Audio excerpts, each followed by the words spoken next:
তো আগামী এক সপ্তাহের মধ্যে আপনার লাভ লাইফে ঠিক কী আসতে চলেছে, ভিডিওটা ক্লেম করার জন্য কেউ সাবস্ক্রাইব করতে ভুলবেন না।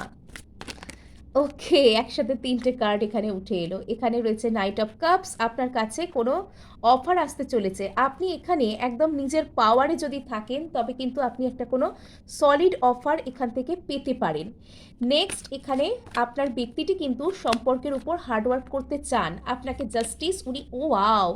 তো এখানে এস অফ পেন্টাকেলস, আচ্ছা। তো যার জন্য এই রিডিং দেখছেন, যদি তাকে নিয়ে কোনো কিছু আপনি ম্যানিফেস্ট করে থাকেন, সেই ম্যানিফেস্টেশনের ফল আপনি পাবেন। সেই বটম অফ দ্য ডেক আছে এখানে ট্রান্সফরমেশনের কার্ড। সেই মানুষটার মন আস্তে আস্তে পরিবর্তন হচ্ছে। উনি যতই নিজের পাওয়ারে আছেন দেখান না কেন, উনি কিন্তু আপনাকে স্টেবল কিছু অফার করবেন এই মুহূর্তে। আচ্ছা, ওনার মনে কিন্তু অ্যাকচুয়ালি রয়েছে আপনার সাথে হ্যাপি ফ্যামিলি ক্রিয়েট করা। উনি দেখান আর নাই দেখান, এটা কিন্তু ওনার মনের মধ্যেই রয়েছে।